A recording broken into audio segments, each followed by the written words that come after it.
Info modus mafia Tanah Dago. Kami adalah koordinator pertanahan Kampung Cirapuhan, Bandung. Tes, nama saya Muhammad Basuki Yaman bin Sutrisno bin Tirto Harjo. Buyut adalah TNI Polri, bernama Matrawi. Modus jaringan mafia Tanah Dago mempunyai pola yang sama.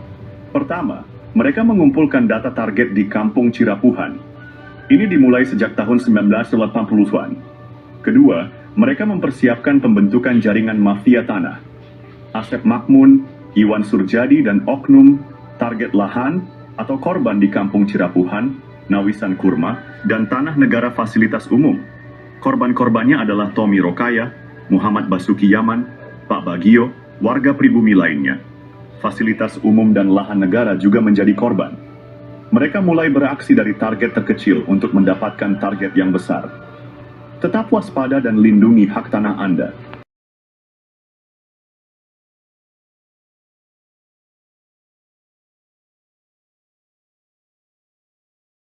Tahap penyerobotan lahan Dago Bandung dimulai dengan penyerobotan lahan Tommy Rokaya, keluarga besar Nawisan yang menaungi ayah Bapak Asep Makmun.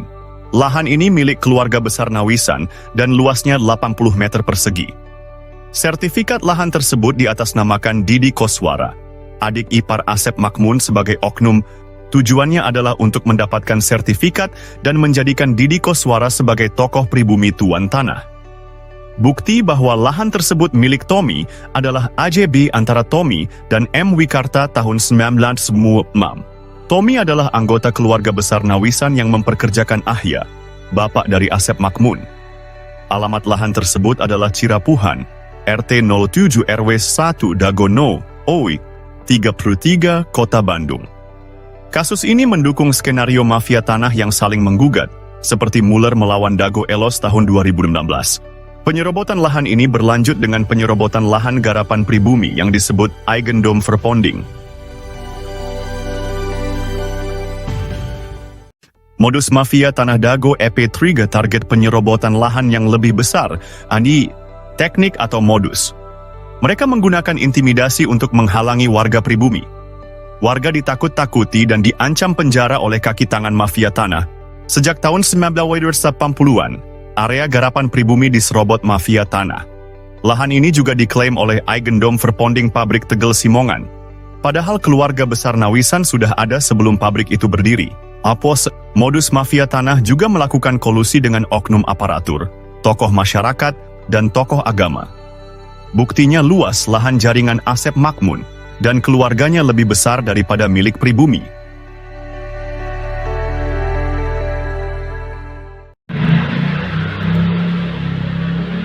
Episode 4 dari modus mafia Tanah Dago mengungkap penipuan data tanah, Yomi Shimasis.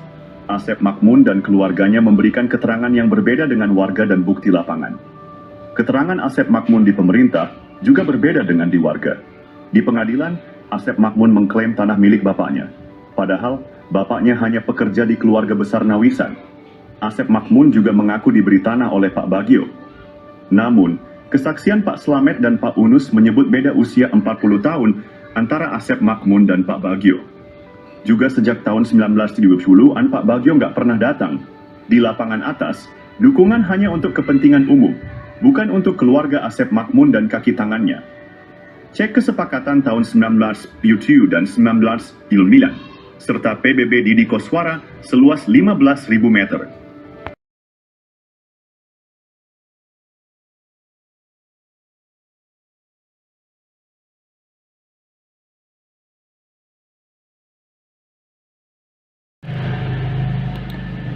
Berikut modus mafia Tanah Dago episode 5 versi Kampung Cirapuhan. Selain riwayat tanah yang kurang tepat, luasnya juga tidak sesuai dengan kenyataan. Di lapangan bawah, mafia tanah menyerobot lahan Pak Bagio yang dipinjam untuk Masjid Al-Islam.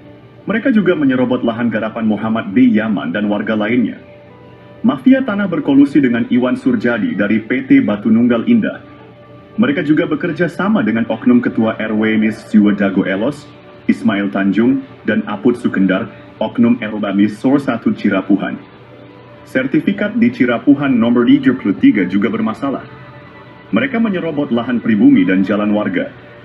Asep Makmun dan keluarganya bermasalah dengan banyak pihak. Warga pribumi tidak berani melawan karena diintimidasi oleh jaringan mafia Tanah Dago, Toyo. Episode 6 dari Modus Mafia Tanah Dago mengungkap jaringan mafia tanah yang menciptakan kekacauan. Mereka menekan penduduk asli dengan mencampurkan mereka dengan pendatang yang melakukan urbanisasi. Kaki tangan mafia tanah berusaha menguasai dan menyerobot lahan penduduk asli.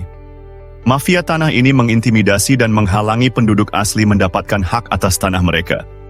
Mereka juga memprovokasi antar keluarga penduduk asli, Ipui. Satu golongan didukung untuk menyerobot lahan saudaranya. Hal ini membuat batas dan riwayat tanah menjadi tidak jelas. Pendatang yang tidak ada kesepakatan malah mendapatkan tanah. Hubungan keluarga penduduk asli pun terputus. Mafia tanah berusaha menyembunyikan hubungan darah penduduk asli. Alhamdulillah, sekitar tahun 2010, kami temukan garis hubungan darah penduduk asli.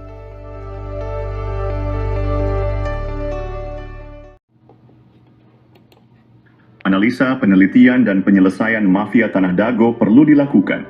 Dasho. Alhamdulillah, sejak sekitar 20 tahun lalu kami mulai mempelajari riwayat tanah. Kami juga mempelajari riwayat warga yang turun-temurun dan hal-hal terkait lainnya. Berbagai berkas dokumen negara dan berkas warga telah kami kumpulkan. Namun, beberapa dokumen hilang atau rusak karena rumah sering bocor. Kami memilah mana data atau keterangan yang dusta dan mana yang jujur, meski pahit diungkapkan. Ada yang bertanya siapa Muller bersaudara? Analisa, penelitian, dan penyelesaian mafia Tanah Dago perlu dilakukan. Kami mengetahui Muller dari langkah mendekati tanah dan Asep Makmun Cies. Kami melihat Muller dari cermin yang diperlihatkan oleh Asep Makmun dan jaringannya.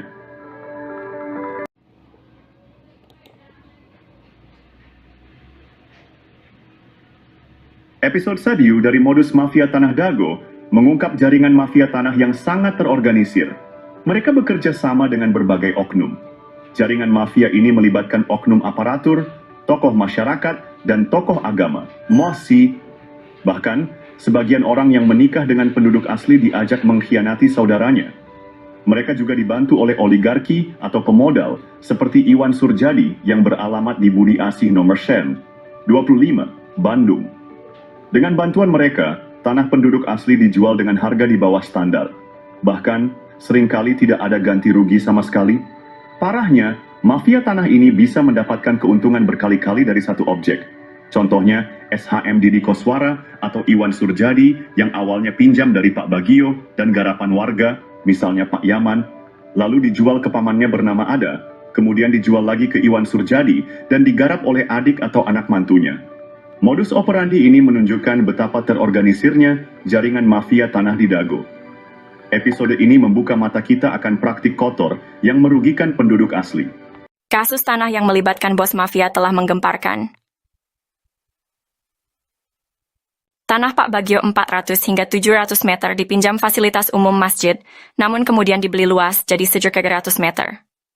Ada apa bos Batu Nunggal beli tanah bekas TPA?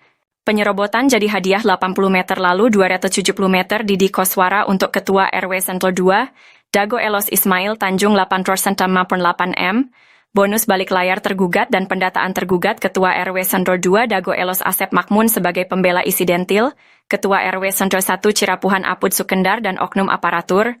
Rupanya target 100 miliar hingga 1 triliun hingga tanah puluhan meter. Keluarga besar Pamenpati TNI dan Polri diserobot dan dilaporkan polisi tahun 2012. Sejak tahun 2007 sudah diberi tanda batas pohon alpukat dan sirsak, Pai. Bos mafia tanah Iwan Surjadi kebal hukum pada dana bansos tahun 2014. Pemerintah perlu membentuk tim independen untuk menyelidiki kasus sekarang merugikan warga kampung Cirapuhan dan negara 100 miliar hingga 1 triliun. Mafia tanah saling gugat Dago, bukan ngegugat, tapi saling gugat. Tonton film Keluarga Muller durasi 4 jam 40 poem.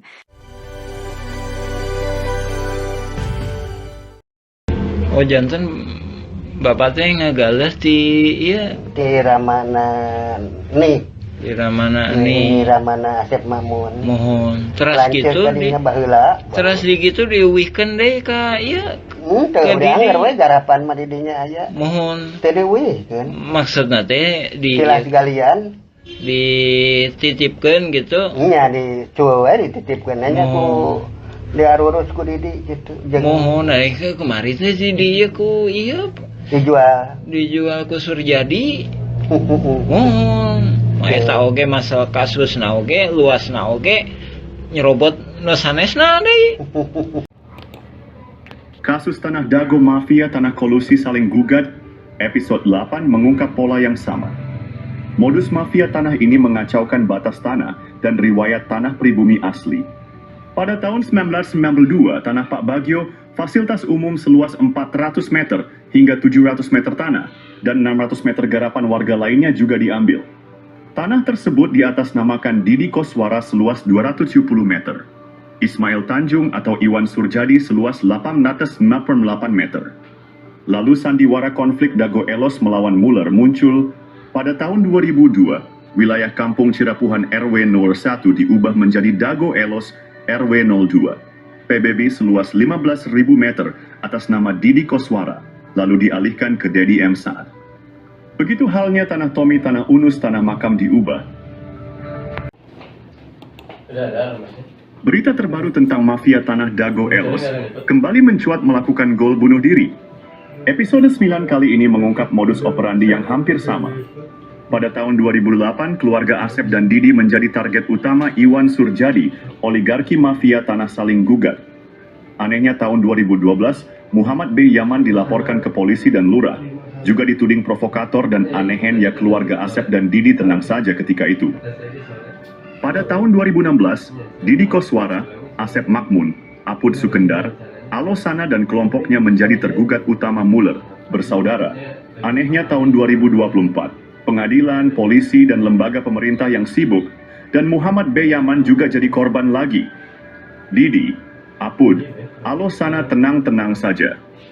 Karena ini, modus mafia Tanah Dago adalah saling gugat. Bukan ngegugat, tapi saling gugat.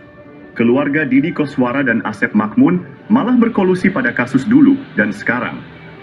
Maka siapapun yang menang, negara dan warga Kampung Cirapuhan dirugikan 100 miliar hingga 1 triliun rupiah.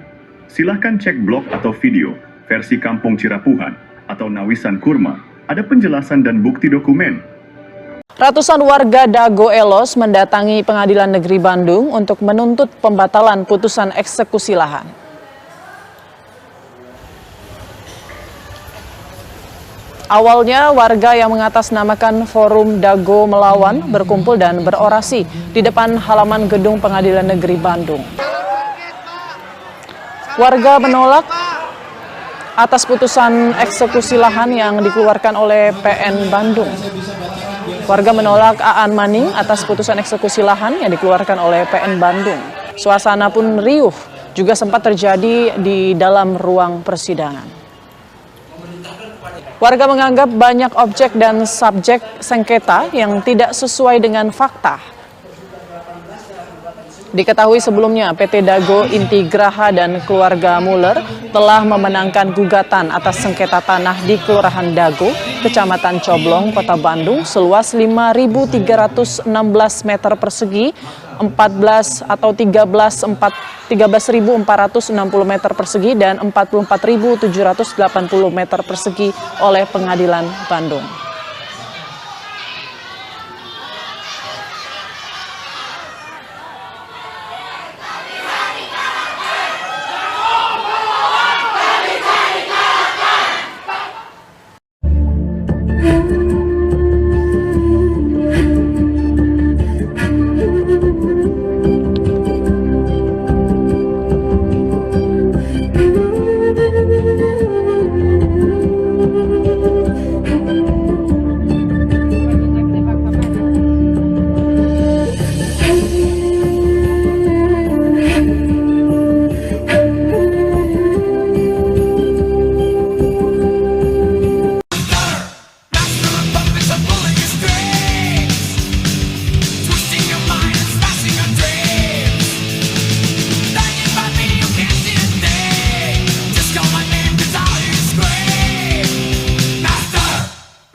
Pemberian kata maupun kalimat yang kami buat dan kami sampaikan terdapat kesalahan kata atau kalimat serta dalam bahasa karena kami bukan ahli bahasa. Begitu juga juga dalam bahasa hukum, karena kami bukan ahli hukum. Kami hanya masyarakat biasa yang merasa dipaksa untuk berhadapan dengan hukum. Kami hanya ingin menyampaikan sebuah fakta yang sebenarnya. Kami hanya ingin membuka seterang-terangnya, dalam arti ingin menjelaskan tentang topik yang diperkarakan ini yang sesungguhnya dengan tanpa ada rekayasa. Sebagai ungkapan rasa ingin menyampaikan kebenaran yang sebenar-benarnya, rasa ungkapan kekecewaan yang sangat mendalam, rasa ingin menjelaskan di hadapan yang mulia ini, rasa ingin menuntut sebuah keadilan yang seadil-adilnya. Kami percaya dan yakin majelis akan melihat dan mengkaji serta memutuskan perkara ini dengan yang seadil-adilnya. Terima kasih juga kami ucapkan kepada majelis yang telah memberikan kesempatan kepada kami untuk bisa mengikuti jalannya persidangan ini. Tidak majelis yang mulia, kesimpulan selama proses persidangan ini kami tegaskan kembali bahwa yang dijadikan objek perkara oleh para penggugat, yang objeknya ditujukan terhadap sebidang tanah yang sedang kami kuasai ini adalah tidak benar. Izinkan kami untuk menjelaskannya yang sejelas-jelasnya. Satu, bahwa kedudukan kami perlu dijelaskan, bahwa mengingat tentang risalah atau riwayat singkat atas objek tanah yang kami kuasai selama ini, bahwa sesungguhnya tanah yang kami kuasai sudah lebih daripada 60 tahun yang secara turun-menurun, dan saya sebagai saksi hidup, sebagai keturunan dari nenek moyang kami yang telah menggarap sejak dahulu kala. Keturunan kami dan kami sendiri selaku keturunan sejak 62 tahun yang lalu, sejak saya sendiri dilahirkan di atas objek yang dipersengketakan saat ini, dan kami tinggal hidup di atas lahan atau tanah yang kami kuasai sampai sekarang. Kami akan menerangkan riwayat daripada risalah hingga batas-batas tanah, tanda-tanda yang ada di dalamnya yang merupakan pemberitahuan terutama dari orang tua kami almarhum, bahwa sebidang tanah, kami jelaskan, sebidang tanah atau lahan yang dikuasai negara dalam aturan hukum yang terletak di Blok Dago Eros Cidapuhan yang berasal dari tanah hak Handong nomor perkuning 3740 3741 3742 dan 4647 tertulis dan terdaftar di kantor Agraria Kota Praja pada saat dahulu dan di kantor Badan Pertanahan Nasional Bandung pada saat sekarang. Sudah tertulis dan terdaftar tercatat atas nama MP Semen Tegel Public and Material Handler Simungan yang atau dikenal sejak dahulu bahwa tanah tersebut disebut tanah Simungan, terdiri dari 4 buah nomor perkonik 1, 3, 740, 3742, 3742, 6467. Secara keseluruhan kami singkat jumlahnya seluas 69.346 meter. Bahwa kami terangkan riwayat pada tahun 1974 sebagian tanah tersebut yaitu sebagian dari nomor perkonik 3742 sebagian sudah dimohon oleh Nini Karim dan kawan-kawan atau yang disebut para penggarap terdahulu dan telah diberikan hak bangunan. Dari kasih ini malah sudah ditingkatkan menjadi hak milik sebanyak kurang lebih 40 bidang pemilik yang bersertifikat CSHM dengan jumlah yang sudah ditingkatkan haknya seluas 22.000 meter persegi. Bahwa sisa tanah Simungan yang belum ditingkatkan haknya adalah seluas 39.346 setelah dikurangi 22.000, maka yang tersisa adalah 47.346 meter persegi. Status tanah tersebut adalah status tanah yang dikuasai negara atau tanah negara bebas, karena sisa seluas 47.346 meter persegi yang belum ditingkatkannya terhadap siapapun.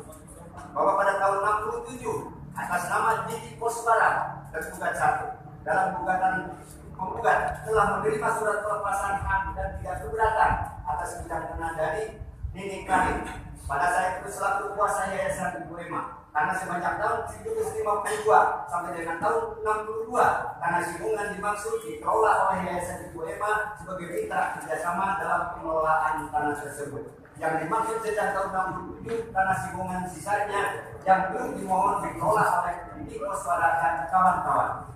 Seiring jalannya waktu dan kedatangan warga masyarakat yang baru dan yang menetap di Blok Dago Eros Cidapuhan, banyak melayani masyarakat yang turun serta menggarap, memanfaatkan, menghuni dan akhirnya menjadi area perkampungan dan kemudian menjadi penduduk yang sudah menetap dan menjadi penduduk tetap di atas lahan tersebut dan tercatat sebagai masyarakat atau warga dari Kelurahan Dago, Kecamatan Condong, Kota Bandung dengan mempunyai kartu keluarga dan kartu tanda penduduk.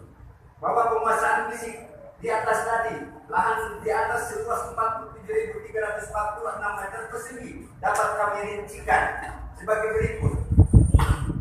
Bahwa pada tahun 67 sebagai penguasaan fisik di atas tanah tersebut sudah dibangun masjid seluas 500 meter persegi dan pada tahun 1980 dibangun kantor pos seluas 500 meter persegi dan pada tahun 1974 dibangun terminal seluas kurang lebih 3.000 meter persegi. Maka sisanya sejak tahun 1967 dihuni digarap oleh Deddy Koswara dan sejak tahun 1974 digarap dihuni oleh para penduduk yang setelah menjadi area perkampungan sehingga totalnya 47.346 itu keberadaan yang dikuasai oleh fisik tersebut tadi 1, 2, 3, dan 4 bahwa tertib administrasi pengurusan tanah negara yang kami perbuat selama 30 tahun telah didokumentasikan mengurus surat-surat dari institusi terkait, surat keterangan dari instansi lembaga yang terkait, surat keterangan lurah camat, pendataan penduduk, para penggarap, pengukuran peta bidang tanah, pembuatan peta induk penggarap, para penghuni, pengurusan pembayaran pajak dan bumi, dan surat-surat permohonan hak kepada Badan Pangan Nasional melalui objek adjudikasi pada tahun 2000 pernah kami. Kalau cinta sudah dibuang, jangan harap keadilan akan datang. Kesedihan hanya tontonan bagi mereka yang diperkuda. Ini parah. Kowe nak sapa? Loh, Bapak kan yang lawan arah. Kok ada jagoan yang kene? Loh, bukan Pak, Bapak kan yang lawan arah. Kenapa Bapak yang marah? Kamu nggak tahu saya ya? Saya lurah di sini tahu. Loh, Bapak yang lurah justru harusnya lebih tahu aturan. Saya ini lurah tahu, saya lurah. Loh, justru karena Bapak lurah itu harusnya tahu aturan Pak. Ini jalan searah, jadi nggak bisa lawan Kalau sini. jambirkan ya, itu kalau jambirkan. Bu, jangan gitu Bu.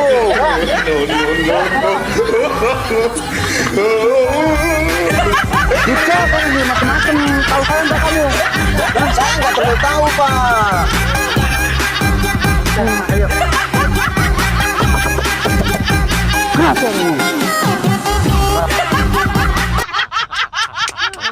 Inilah problem besar pertanahan kita. Belum yang namanya kalau sudah mafia tanah masuk lebih ruwet lagi.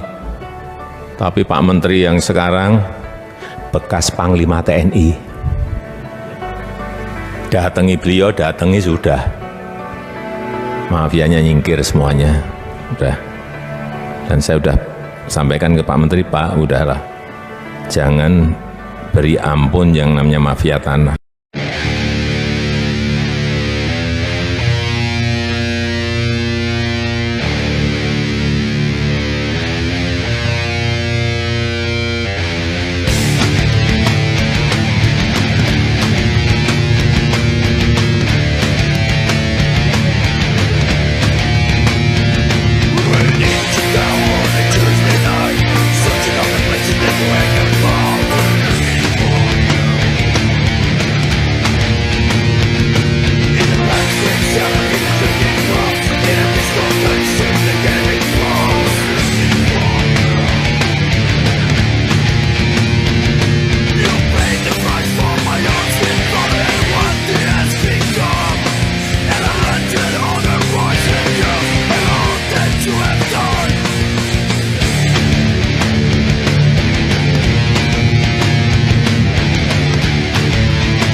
Berkas Pengadilan Negeri Bandung ada keterangan hak Eigendom Verponding Buraminten.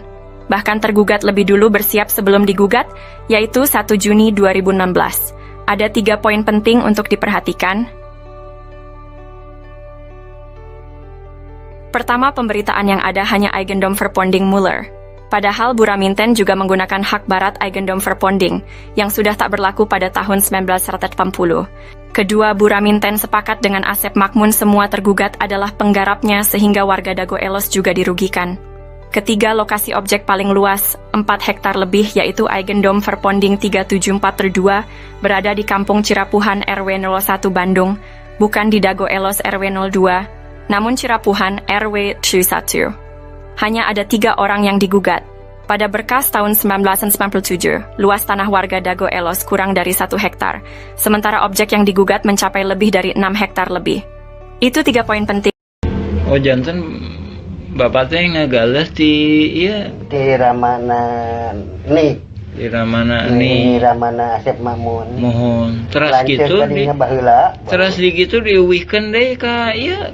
Teu Ke dianggar diri. we garapan mah di dinya aya. Mohon. Teu dieuwihkeun. Maksudna teh Kilas galian. dititipkeun gitu. Iya dicueul we dititipkeun nya ku diarurus ku Didi gitu. Mohon ke kemari teh si dieu ku iya dijual ku Surjadi.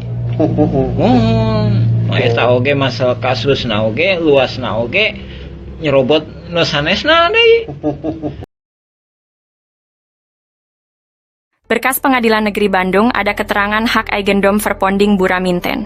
Bahkan tergugat lebih dulu bersiap sebelum digugat, yaitu 1 Juni 2016. Ada 3 poin penting untuk diperhatikan. Pertama, pemberitaan yang ada hanya Eigendom Verponding Muller. Padahal Buraminten juga menggunakan hak barat Eigendom Verponding, yang sudah tak berlaku pada tahun 1980. Kedua, Buraminten sepakat dengan Asep Makmun semua tergugat adalah penggarapnya sehingga warga Dago Elos juga dirugikan. Ketiga, lokasi objek paling luas, 4 hektar lebih yaitu Eigendom Verponding 374/2, berada di Kampung Cirapuhan RW 01 Bandung, bukan di Dago Elos RW 02, namun Cirapuhan RW 1. Hanya ada 3 orang yang digugat. Pada berkas tahun 1997, luas tanah warga Dago Elos kurang dari 1 hektar, sementara objek yang digugat mencapai lebih dari 6 hektar lebih. Itu 3 poin penting dan jaringan mafia tanah telah beroperasi sejak 1980. Untuk itu, pemerintah diharapkan membentuk tim independen, cek film keluarga Muller durasi 4 jam. Bahkan keluarga besar TNI Polri juga menjadi korban dari jaringan Asep Makmun, Didi Koswara, dan rekan-rekannya. Warga Kampung Cirapuhan dan negara dirugikan 100 miliar hingga 1 triliun, karena ini kolusi saling gugat. Bukan ngegugat, tapi saling gugat.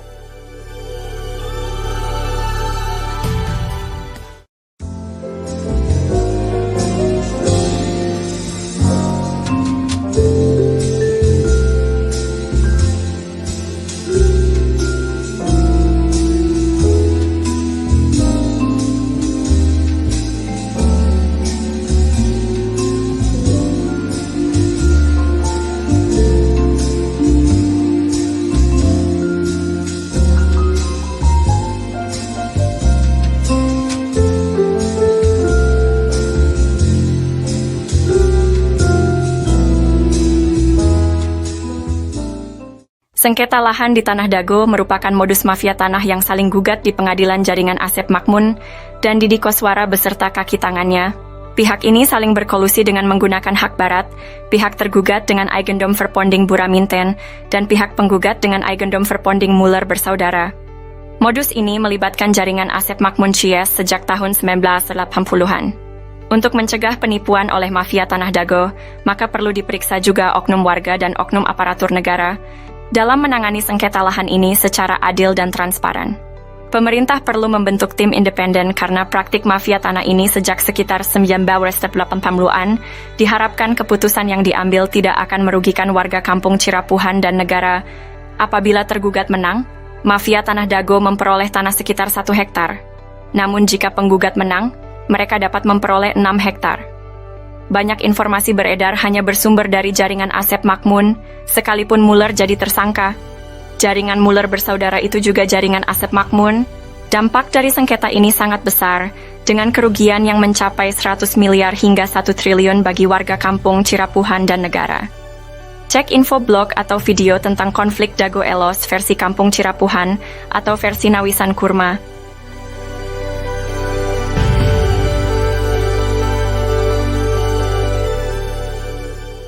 Halo semuanya, hari ini kita akan membahas sejarah menarik tentang kantor pos Dago dan terminal Dago juga, warga Dago Elos di Bandung sejak zaman Belanda. Pada tahun 1800-an, wilayah ini merupakan wilayah pribumi, lalu ada pabrik tegel Simongan.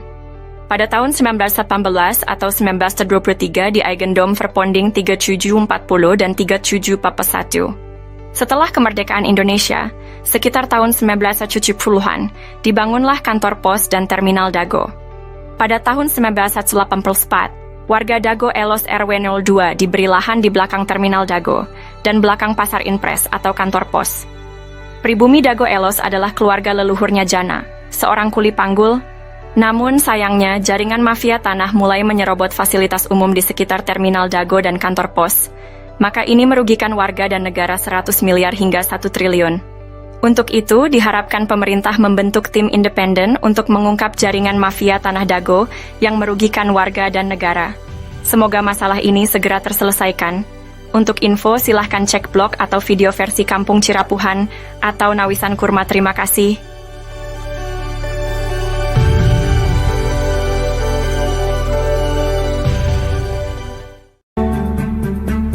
Let me tell them the following.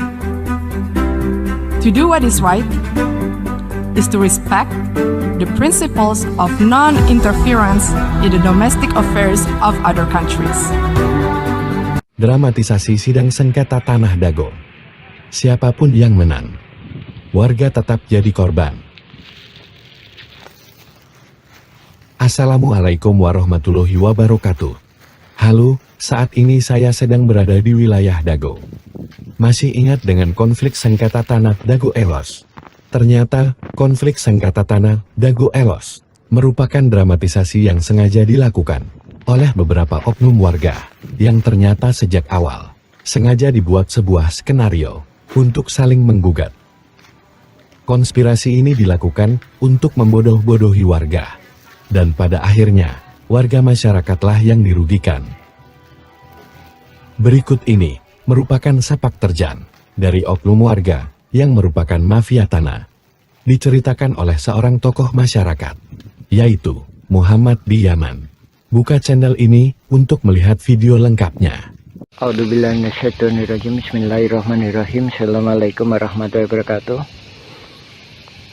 Kita mengulas mengenai pernyataan kami yang mana kami menyatakan bahwa konflik Dago Elos adalah mafia tanah saling gugat.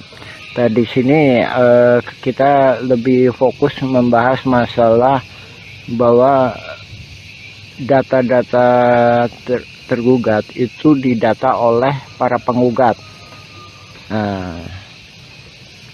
Yang mana kita sendiri juga menyaksikan sekitar tahun 2008 hingga 2014 atau 2015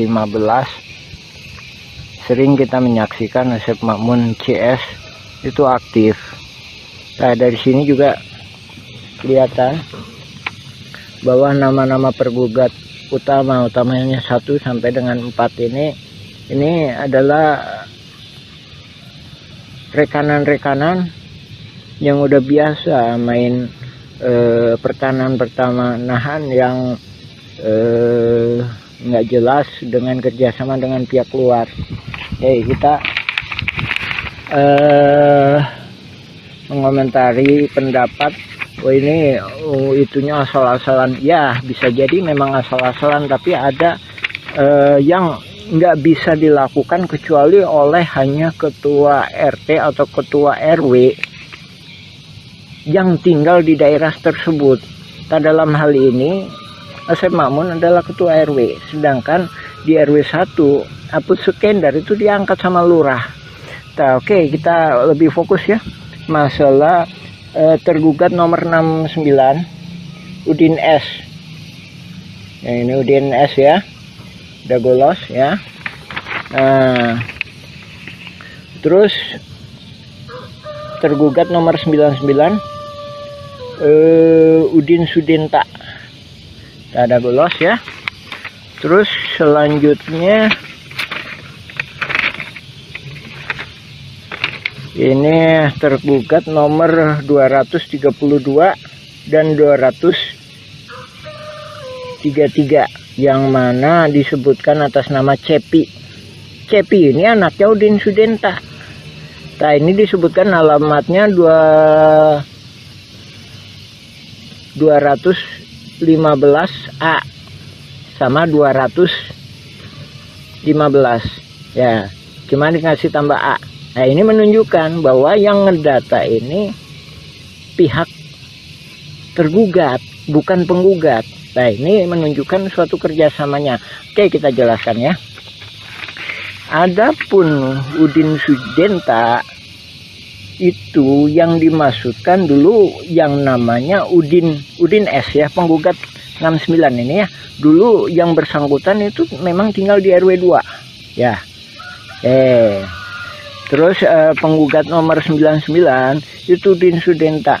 Dia punya juga bidak di sebelah terminal yang sekarang dipakai tambal ban. Nah itu ya kan.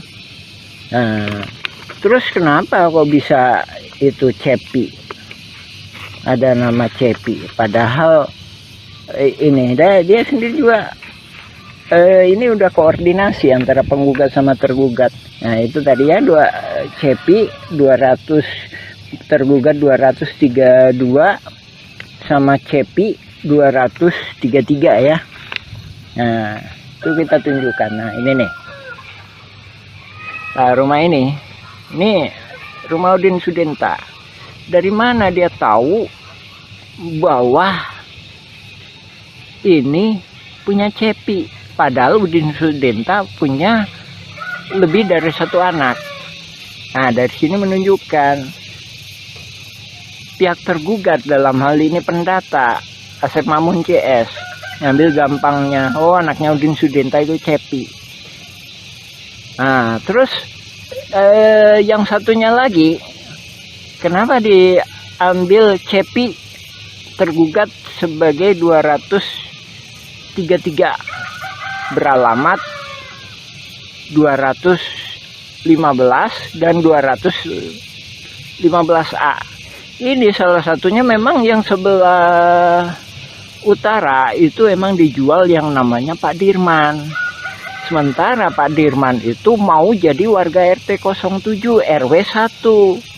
Ini kami duga dia khawatir kalau Pak Dirman ini dibantu oleh warga RW 01, dalam hal ini warga RW 01 yang nggak masuk dalam jaringan mafia tanah. Nah, adapun ini kita sendiri juga mohon ke pemerintah, dalam hal ini ke Lurah Dago, supaya batasnya diperjelas. Nah, ini batasnya diacak-acak. Tahun 99 itu batasnya di sini nih. Nah, ini kita sepakati. Jadi Demak itu masuknya ke RW 1. Kantor pos itu batas akhir RW 2. Jadi sebelah utaranya atau yang dikuasai oleh Dago Inti Graha sekarang. Jadi asal muasalnya kan dari pribumi diserobot oleh Asep Makmun, dari Asep Makmun ke Pak Budi. Pak Budi dijual ke PT Dago Inti Graha, dia peralihkan lah garapannya ya. Itu masuk RW 01. Nah, oke, diperjelas lagi ya. Jadi balik ke poin awal. Jadi ini tadi masalah Cepi atau keluarga Pak Udin itu menunjukkan bahwa detail seperti itu hanya bisa dilakukan oleh orang-orang dalam hal ini tergugat itu sebagai ketua RW, otomatis bisa dia melakukan pendataan, apalagi dia punya data di keadministrasian, apalagi juga Apus Sukendar sebagai ketua RW 1 ikut serta terlibat di dalam jaringan mafia tanah ini, yang mana Pak Apus sendiri bukan calon ketua RW, tapi diangkat sama Lurah Dago sebagai ketua RW ketika masa pendataan. Oke ya, itu ya. Lagi ya, itu ya salah satu. Ini cuma salah satu uraian kami mengenai itu tadi ya, mengenai dugaan kuat bahwa yang melakukan pendataan adalah pihak tergugat. Tak sehubungan dengan yang itu juga, kami sendiri sebagai pengalaman, kami Muhammad B. Yaman, pengalaman sebagai ketua RT selama 2 periode. Jadi seandainya kami disuruh ngedata para tergugat seperti ini, juga kemungkinan kami nggak sanggup. Masalahnya bukan warga kami. Dalam artian para tergugat mesti sadar di data ini, didata untuk apa. Tak sementara dalam kasus konflik Dago Elos FS ahli waris Muller, itu para tergugat itu nggak paham. Nah di sini korelasinya ya Pak ya, Ibu, Bapak, alhamdulillah. Silakan cek informasi dari kami, baca blog kami Nawisan Kurma atau YouTube Nawisan Kurma, silakan mengenai keterangan kami lainnya. Ya demikian, assalamualaikum warahmatullahi wabarakatuh. A'udzubillahi minasyaitonirrajim. Bismillahirrahmanirrahim. Alhamdulillahilladzi khalaqas samawati wal ard. Asyhadu an la ilaha illallah wa asyhadu anna Muhammadan abduhu wa rasuluhu. Allahumma shalli ala Muhammad wa ala Muhammad kama shallaita ala Ibrahim wa ala Ibrahim. Barik ala Muhammad wa ala Muhammad kama barakta ala Ibrahim wa ala Ibrahim fil alamin innaka Hamidum Majid. Alhamdulillahirabbil alamin.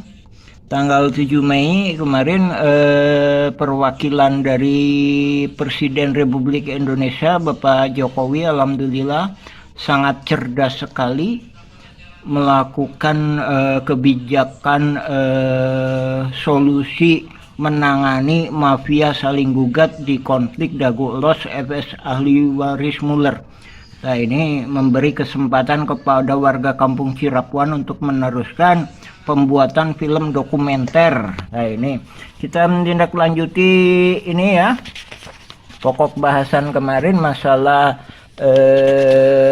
bahwa pihak tergugatlah yang melakukan pendataan calon-calon tergugat. Dan dari sini juga membuktikan bahwa ini sering berkolusi ya. Kemarin juga ada saya sampaikan bahwa tergugat nomor 69 Udin S, bahwa ini satu keluarga ya.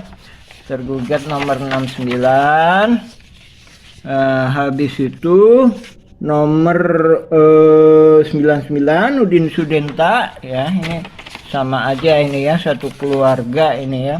Nah, ini cuma orang pribumi, orang yang maksudnya orang yang di situ yang bisa menjelaskan. Nah ini ya, yang membuktikan bahwa pihak tergugat lah yang melakukan pendataan. 69, 99. Selanjutnya ini, nah ini anaknya Udin S atau Udin Sudenta nomor 232 atas nama Cepi 233. Nah ini yang dijual ke Pak Dirman tapi tetap di atas namakan Cepi. Nah, ya kan? 1, 2, 3, 4, udah 4 ya. 4. Nah, 4. Nah, ini juga membuktikan tuh 5 Udin S. Jadi ini satu keluarga. Saya jelaskan. Jadi ini yang pertama itu bisa jadi yang di RW 2 atas nama Yani itu. Yani itu putrinya Udin S. Terus kan 5 kan? Yani. Terus 5, 6 ya? 6 ya? 6. Itu tadi ya, tergugat nomor 69, 1. Ini atas nama Yani, sekarang ditempati oleh Yani. Udin ST udah almarhum ya.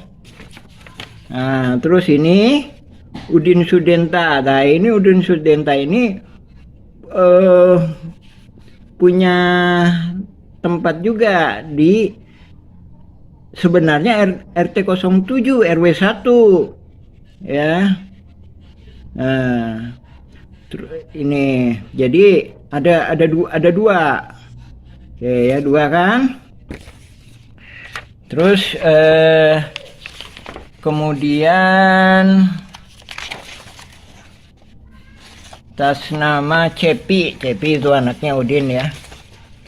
Cepi itu anaknya Udin Sudenta, yang nomor 2 ini 232 sama 233. Nah, ini yang di RT 7 itu ada 2 ini. Kenapa ini ada di atas namakan Cepi? Masih ada anaknya putra, masih terkait dengan putranya Udin S atau Udin Sudenta. Karena ini dijual ke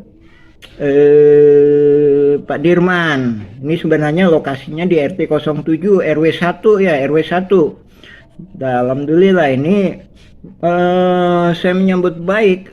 Jadi Bapak Presiden Pak Jokowi melalui stafnya sangat cerdas dengan tidak mau melibatkan warga Kampung Cirapuan. Masalahnya yang membuat masalah kan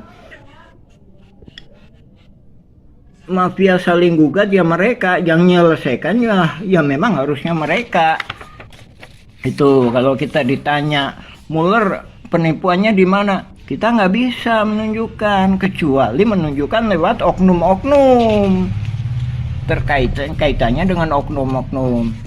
Itu tadi kan lagi ya, 69 tergugat 69 99 232 233 kan. Habis itu 301. Nah, ini kami berjelaskan. 1 ditempati Yani putranya Udin Sudenta. Terus kedua di RT 7 itu ada 2. Yang satunya dipakai si Cepi, anaknya Udin S. Yang kedua dijual ke Pak Dirman, dioper aligalapkan ke Pak Dirman, tapi tetap atas nama Cepi.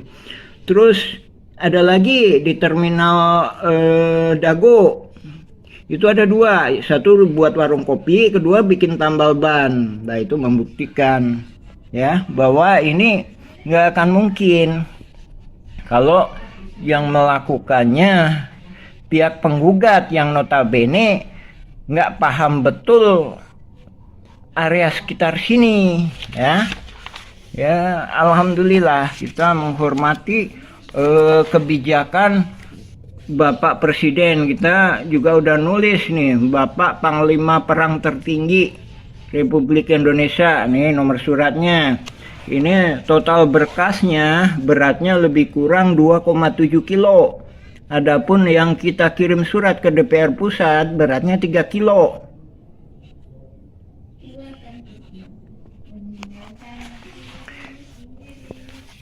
Dan mudah-mudahan semuanya berjalan lancar lah. Ini lanjutan dari pokok bahasan kemarin ya, masalah pendataan calon tergugat dilakukan oleh tergugat, bukan oleh penggugat ya. Jadi dari sini korelasinya bahwa menunjukkan bahwanya ini adanya saling berkolusi antara pihak tergugat maupun penggugat.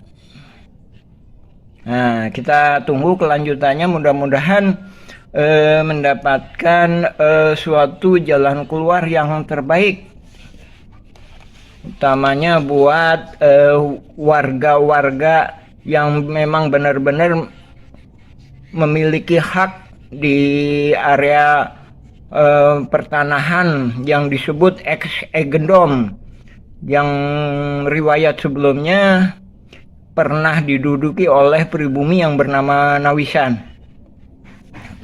Ya, mungkin untuk bagian ini masalah tergugat, pendataan tergugat, kami cukupkan.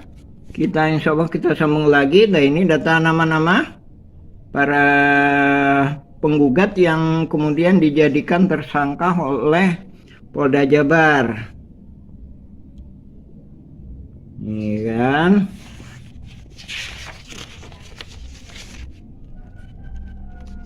Ini berkas pengadilan negeri. Silakan simak berita dari kami, atau juga bisa ngambil sebagai referensi juga berita dari putusan pengadilan negeri Bandung, pengadilan tinggi, kasasi, dan peninjauan kembali Mahkamah Agung. Alhamdulillahirrabbilalamin. Assalamualaikum warahmatullahi wabarakatuh. A'udzubillahiminasyaitonirrajim. Bismillahirrahmanirrahim. Nama saya Muhammad B. Yaman, Koordinator Pertanahan Nawisan Kurma, Kampung Cirapuan, RT 7 RW 1, Kelurahan Dago, Kecamatan Coblong, Kota Bandung. Dalam kesempatan hari ini kita menjelaskan perihal surat BPN. Nah, ini kita perdalam lagi ya. Surat BPN tahun ini, tahun 1983. Nah, ini surat ini ditujukan kepada Gubernur Jawa Barat. Nah, ini memorialnya. Nah, ini yang kemudian memorialnya kepada Lurah Dago ya. Ini yang kemudian dimanfaatkan oleh oknum mafia tanah untuk saling gugat. Nah, makanya itu saya sampaikan mafia tanah ini bergerak mulai sekitar 1980-an. Nah, adapun surat ini latar belakangnya kita dikasih oleh Pak Agus. Nah, ini sebagai ketua RT dulunya di RW 02. Ya, Pak Agus ini. Nah, adapun ada penggarap-penggarap sejak 1965 kita nggak tahu. Adapun yang kita ketahui itu sejak 1980-an. Nah, dari sini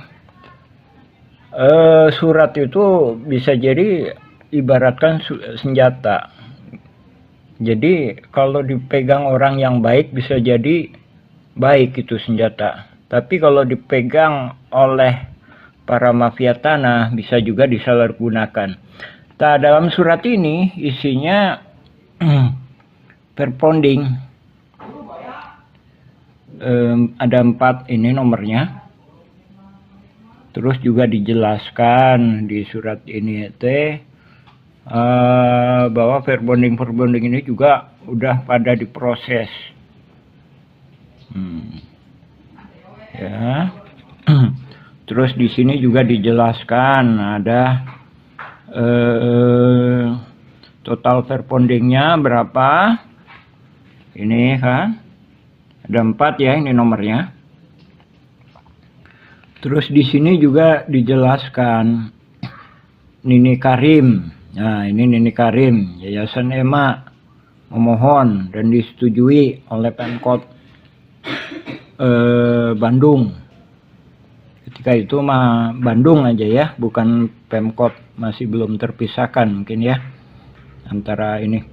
Terus juga Pak Marhadi ini juga melakukan pemohonan di ini seluas 11.000 tapi ditolak. Nah, ini ya ditolak tanggal 5 Agustus 1980-an ditolak. Nah, dengan mengandalkan surat ini, mafia tanah itu berencana terus membuat suatu jaringan yang di kemudian hari, ya sekarang ini ya, terkenal dengan konflik Dago Los FS Ahli Waris Muller. Nah, ini ya suratnya ya, ini nomornya ya, nomornya. Kita terus terang cuma mendapatkan 1 lembar ini dari Bapak Agus yang dulu pernah menjabat sebagai ketua RT di RW 02. Nah, ini ketika itu dia juga mengajukan hak gendom tahun segini. Nah, ya kan? Nah, dari sini kita perdalam satu persatu surat menyurat. Kita mengungkap kronologis sejarah riwayat mafia tanah ini. Mafia tanah ini saling gugat, yang kemudian hari muncullah nama ahli waris Muller. Nah, ini dari Simongan, dia membuat berita acara seolah-olah itu perlu dibuktikan. Dari Simongan tahun 1930-an dijual ke leluhurnya yang sekarang nuntut itu, ya kan? Terus ini belum ada di pemberitaan ya. Ini perlu juga diselidiki, kenapa kok nggak diberitakan. Bahkan BPN sendiri juga kita bertanya-tanya. Ini ada lagi Buraminten. Nah, ini berkas negara ini. Berkas negara putusan pengadilan negeri. Nah, ini nomornya. Nah, ini di halaman ini ya. Mulai dari 80, sebelumnya 80, ini 81. Ini dijelaskan. 82 ya kan? 83 ini dijelaskan di sini bahwa Buraminten itu juga punya hak agendom verponding, mengaku tuh ini kan tahun 1 Juni 2016. Ini sebelum Muller gugat dia udah mempersiapkan. Nah, ini perlu dipertanyakan. Buraminten sebagai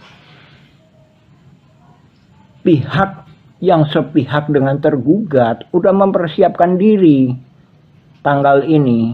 Nah, ini perlu diperiksa ini.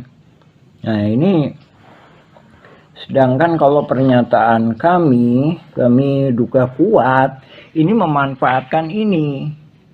Nah, jadi memanfaatkan setelah agendom itu tidak dinyatakan tidak berlaku, kecuali ya memang masuk ke pengadilan.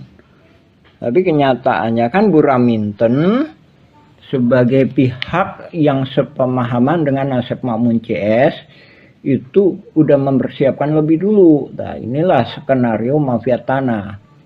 Nah, ini lebih-lebih lagi ini. Dia menyatakan semua tergugat itu adalah penggarapnya. Nah, sementara itu penggugat itu agendomnya seolah-olah diduga kuat ya, diduga kuat itu juga manipulasi, seolah-olah dia leluhurnya itu udah membeli dari Simongan. Nah, ini di dalam surat ini dinyatakan bahwa agendom itu agendom Simongan tadinya, yang memang juga sepakat. Agendom awalnya Simongan tahun 1930-an. Ahli waris Muller mengakui bahwa leluhurnya atau Hendrik Muller itu membeli dari Simongan. Anehnya yang dibeli 3 verponding. Nah, sebagaimana pernyataan kami, sebenarnya verponding ini pun untuk wilayah sini nggak bisa. Ini pribumi lebih dulu, buktinya dengan adanya makam. Nah, di sini adanya makam. Jadi sebelum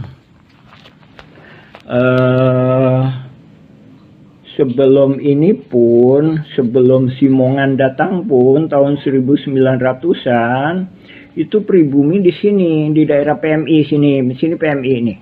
PMI. Habis itu disuruhlah ke sini. Begitu disuruh ke sini, ternyata Simongan ini nyerobot lagi. Cimongan itu kan Belanda penjajah, robot lagi. Nah, akhirnya juga disepakati lah di sini, ya kan? Di sini, ini pribumi. Jadi di sini Nawisan dan beserta keluarganya, beserta pribumi-pribumi lainnya. Nah, ini juga saudaranya Nawisan. Nawisan punya anak, Nek Okoh, Nek Emeh, Nek Eyong, Nek Ewung, Nek Emeh, ya kan? Nah, dari sini kan? Nah, dari sini juga udah ada pertentangan. Setelah Indonesia merdeka pun direbut kembali pribumi beserta tentara keamanan rakyat dan juga pemerintahan Indonesia, ya. Jadi kesepakatan damai, balik lagi kesepakatan damai itu, ini pabriknya Simongan di sini nih, atau yang sekarang disebut RW 2. Nah, ini sementara ini RW 1. Nah, ini RW 1. Kenapa? Karena ini juga termasuknya keluarga Nawisan, ya. Nah, adapun Nawisan Kurma bukan berarti ini tanah Nawisan. Yang kita maksudkan tanah yang pernah diduduki pribumi yang bernama Nawisan. Mudah-mudahan penuh karoma itu ya. Silakan cek video dan blog-blog kami Nawisan Kurma atau Dago Elos versi Kampung Cirapuan. Nah, ini kita berusaha menjelaskan pada dunia. Nah, ini adanya gugatan Muller ini udah merubah sejarah ini, merubah sejarah.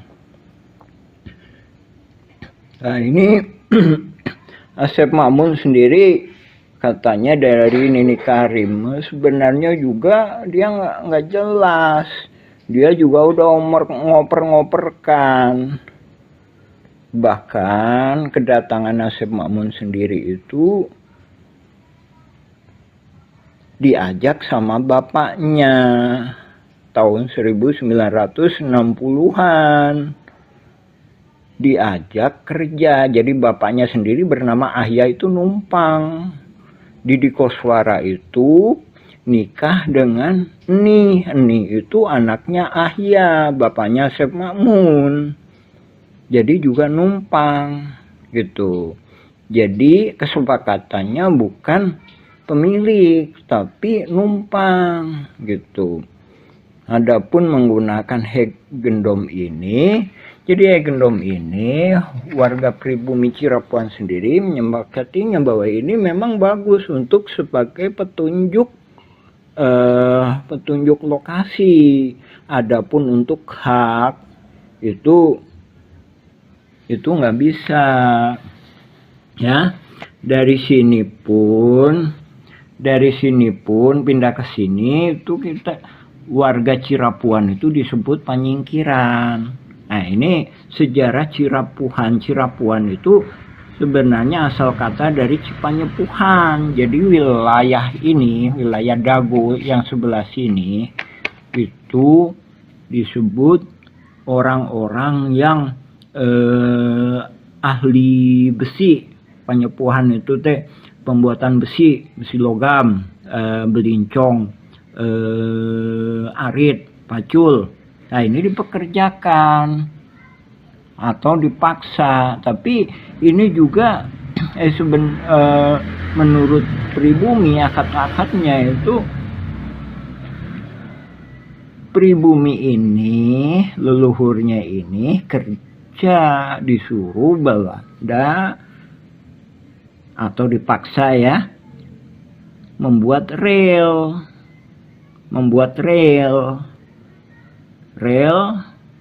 dari Bandung ke Purwakarta atau dari Bandung ke timur atau dari Bandung ke selatan, Padalarang ke barat dan sekitarnya. Selain itu, pribumi Cirapuhan ini berkebun. Nah, disinilah berkebun PMI ini. Kemudian digusur ke sini. Kemudian disepakati, nah ini Simongan, pabriknya Simongan. Pabriknya Simongan di sini. Ini terminal. Nah, ini kantor pos. Nah, ini batasnya kantor pos. Pribumi di sini. Sementara Belanda ini di sini. Kemudian memang setelah pembangunan gua Belanda di sini, kurang lebih gua Belanda ya, itu kan komplek militer ya, nggak boleh di pinggir jalan ya. Jangan bayangkan ini jalan udah ada belum. Nah, tahun 1910-an ini masih istilahnya jalan rahasia lah, masalahnya ini komplek militer ya. Nah, jalanan ini lebih jelas itu tahun 1920-an ketika dibangun PLTA di sini. PLTA ini. Nah, ini Hotel The Match ya, patokannya Hotel The Match di sini ya. Ini PLTA di sini. Nah, ini gua Belanda ya, kurang lebih di sini. Ke sana ya, ke utara ya. Ini selatan, ini ke kota Bandung di sini. Ya. Ini lebih kurang Hotel Jayakarta, ini Hotel Sheraton misalkan sini ya. Nah, ini The Match sini. Nah, ini disebut penyingkiran. Nah, ketika berkebun menjual hasilnya itu di simpang Dago. Nah, mungkin di sini ya. Oke, di simpang Dago sini ya. Nampak simpang Dago sini. Karena batas di sini, dari sisi sebelah sini Gasibu ya, sebelah sini ini misalkan ini ITB ya, ITB, kampus ITB. Tadi sini, ya, yang sekarang yang lebih kurangnya itu pasar simpang itu, itu Nadagoan, Dago, menunggu di sini. Kenapa? Ini batasnya di sini Belanda, ini Belanda. Jadi pribumi cuma sampai sini. Balik lagi ke sini ya, tapi namanya penjajah juga udah diituin di sini, nggak mau, dia juga disuruh naik lagi ke atas lagi, akhirnya di sini kan Simongan mendirikan pabrik di sini. Nah, ini jangan bayangkan seperti saat ini masih ada jalan. Enggak, ketika itu 1900-an masih banyak binatang buas, bahkan ini juga masih banyak bambu-bambu dan pepohonan. Nah, Simongan mendirikan pabrik di sini.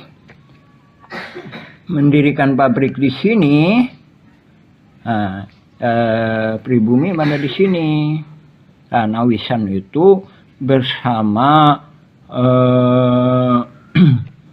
saudaranya dan atau temennya. Kemudian di sini, nah ini leluhurnya Bu Iyos itu, Bu Iyos misalkan. Nah, ini Intar Juanta itu di sini, Cirapuan Timur ini. Nah, ingat ya, Cipanyepuhan. Jadi Cipanyepuhan itu boleh dikata tempat pembuatan besi tempa. Bisa jadi orangnya ini. Jadi orang-orang inilah Bandung Utara ini disebut wilayah Cipanyepuhan, bahkan juga dianggapnya petani juga bisa. Jadi ibaratkan kayak gini, bapak misalkan, bapak atau ibu misalkan butuh perbaikan rumah misalkan, biasanya orang situ. Nah, seperti itu tuh.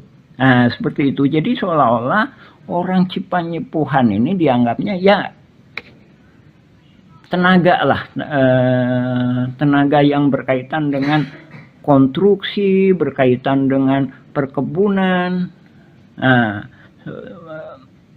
seolah-olah itu tadi, ibu bapak misalkan itu tadi butuh bantuannya, padahal perbaikan rumah ya. Minta tolong ke orang Cipanyepuhan, Cirapuhan lah gitu. Nah, jadi riwayat Cirapuan sendiri itu lebih tua. Nah, ini membuktikan adanya gugatan Muller sama Dagolos itu bisa merubah sejarah. Nah ini perlu kita sampaikan, ini harus kita bongkar. Lagi ya, kita fokuskan menjelaskan ini ya. Inilah yang dijadikan alat, yang kemudian dijadikan alat untuk manipulasi. Jadi pihak tergugat itu sama pegang agendum verponding juga. Pihak penggugat sama pegang agendum verponding, alas haknya. Dari sini warga terperangkap. Jadi yang tergugat itu juga terperangkap. Jadi nggak punya kesempatan untuk merdeka atau mendapatkan hak pertanahan. Dan juga warga yang tidak tergugat juga sama. Dalam hal ini juga pemerintah juga dirugikan. Nah, tergugat menang, pemerintah dan warga Kampung Cirepuan itu dirugikan sekitar lebih kurang 100 miliar hingga 1 triliun. Ya, ini kalau penggugat menang. Nah, ini kayak sepak bola gajah. Jadi oknum-oknum ini mengusahakan supaya penggugat menang. Alhamdulillah udah Isya ya, kita sambung lagi ke bagian berikutnya. Ini riwayat surat BPN ya. Ini ingat ya, ini suratnya.